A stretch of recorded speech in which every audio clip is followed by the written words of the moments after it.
Meron silang nakitang kalamidad po mangyayari pa doon, sabi ng ating kaibigan. Kaya magtatanong po tayo kung sunog naman po ba ito or anong mga kalamidad ito. Ito po pa talaga yung nakita niyo, tay. Grabe naman pagsubok to. Ano po pa talaga ang tunay po nilang kasalanan po, tay? Bakit po sila pinaparusahan po ng ganito? Oo, totoo yan. Kahit gaano ka pa kayaman, kahit gaano ka pa no? Isang pitik lang, mawawasak at mawawala ang ipinupundar po ninyo ng mga material na bagay. Kaya dapat po natin, guys, na panalaminan ang nangyari doon sa Los Angeles. Huwag po natin tularan. Kahit busy tayo, no? Dapat po hindi tayo makalimot. Yun po talaga ang pinaka-importante, sabi ng ating kaibigan. Ngayon po, ano po ba talaga ang inyong nakikita, tay, tungkol doon sa LA na sabi po ninyo ngayon na mayroon po kayong nakita doon sa karian ninyo na mayroon pang trahedya na mas malala pa doon? Ano po ba talagang nakita ninyo? Paktay na. Laka. Kung sino man po yung mga Pilipino dito na mayroong kamag-anak po doon na natakot si kaibigan, no? Kapag malakas po yung ulan, dahil po ay yung mga ugat po ng kahoy dahil sa sunog, mag-cause po siya ng tubig, guys, no? Yung lalabas po yung mga tubig po ng mga ugat po ng kahoy dahil po sa nasunog po ng mga puno. Tapos pag sumabay po daw yung ulan, nakakatakot po ito. Kapag bumalik sila doon, ay magla-slide po, guys, kasi ito po yung tinatawag na mudslides po yata yan, tay?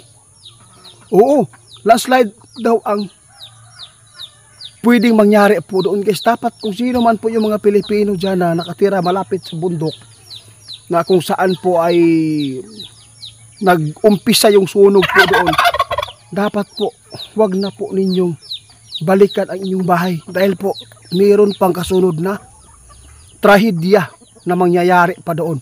Dahil ang kahoy, guys, yung kahoy po doon, yun po talaga yung nagbibigay po ng para tumibay po yung lupa doon na hindi po agad-agad magla-slide. Ngayon, nasusunog na po yung kahoy po doon, sabi ng ating kaibigan. Baka po mangyayari po ang landslide po doon. Kaya dapat mag-ingat po kayong lahat, sabi ng ating kaibigan. Tay,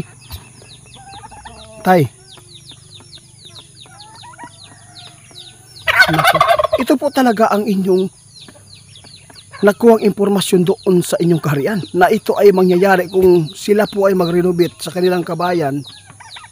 Mayroon pang mangyayari na kalamidad na hindi pa nila inaasahan. Patay na. Yung nangyari ngayon, guys, na sunog doon sa LA, abangan na lang po ninyo, meron po nakikita si tatay po na meron pang lugar na mangyayari po na masusunugan na tulad po doon sa LA. No, sana po tayong lahat ay laging magdasal, nakaalala palagi sa mayroon pag pinakamakapangyarihan dito sa atin, kundi ang Panginoon. Dapat po natin po yan na ipakita para po hindi tayo patulad po doon sa Los Angeles. Dahil po kung wala tayong pananampalataya yun, guys, kahit gaano ka pa yan kayaman, kahit ilang gold, diamond pa yung nasa bahay mo, kung walaon na agad-agad yan, no? Mawawala. Dapat po talaga hindi tayo pwede na maghambog-hambog, guys, sa ato ang naabot. Dahil kung wala ang Ginoo, di ito takaabot, ana. Dapat mo yun na ato ang padalaminan karon. Kaya nandito si tatay, kakarating lang po niya doon sa kanilang kaharian dahil nakita po nila kayo. Baka po meron kayo mga kamag-anak po doon na bumalik po doon, mag-renovate po ng bahay doon sa Los Angeles. Kahit natapos naman yung sunog doon, na dinadaanan na po ang kanilang bahay sa sunog, akala natin, guys, wala nang makalamidad pa mangyayari. Meron pa nakita ng ating kaibigan ngayon na inilaan para doon po sa Los Angeles. Tay? Oo nga, Naintindihan ko yan, tay. Hindi po ito pananakot, no? Ang sa amin lang ipinapaabot po lang ating kaibigan kasi nakita po niya talaga, no? Kasi yung lupa doon ay unti-unting kung sa tawag guys, nanghumok ba, no? Kasi po yung mga ugat po ng kahoy ay mag-create po siya ng tubig. Tapos pag malakas po yung ulan, kung uulan po doon, mas delikado ang mangyayari. Kasi yung lupa babagsak po patungo sa baba. Baka mayroon naman pong makabalik po doon, mag-renovate sa kanilang bahay, baka matatabunan na naman ulit, di ba? Mas malaki itong problema. Hindi kayo makakatakas pag nag-landslide. Mas maganda pa yung sunog kasi po pwede ka pa makatakbo. Yun po talaga ang babala ngayon ni kaibigan, guys. Mag-ingat po tayong lahat ngayon po dahil po nag-umpisa naman po yung sunog doon sa LA. Mayroon pang mangyayari ito na masusunog, lalo na. Hindi ko lang babanggitin, guys, kung bakit po nasabi ng ating kaibigan. Tay, bakit po niyo nabanggit po ito? Di ba malapit naman yan sa simbahan niya? Pwede ba natin malaman kung ano po bang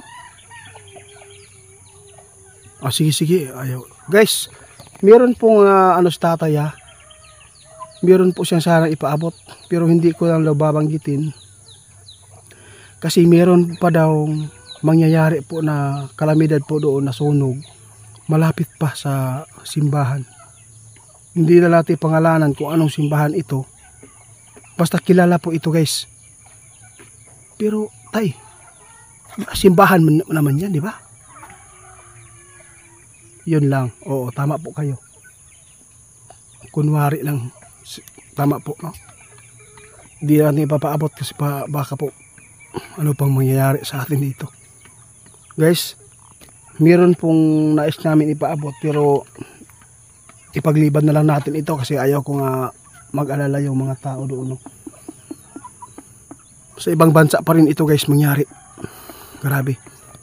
Ang panawagan namin ngayon, panawagan ng ating mga kaibigan na duwende, basta meron silang nakita na babala, kung kayo ay mag-renovate doon sa bahay po inyo na nasusunog doon sa LA, akala po ninyo wala nang mga kalamidad na mangyayari dahil po ay tapos na po yung sunog. Pag mayroong mataas po na bundok dyan, no? Kung tinatamaan po ng sunog, wag na po kayong magre-renovate kung malapit kayo doon. Kung maaabot man kayo ng landslide, sayang. Kasi nakita ng ating kaibigan, hindi lang yung naranasan po inyo ngayon po na kalamidad ay hindi na mangyayari sa inyo ulit yan. Nakita ng ating kaibigan, babala lang po talaga, no? Kasi mag-cause po talaga yung landslide po doon dahil po sa lupa na hindi na po gahi bitaw o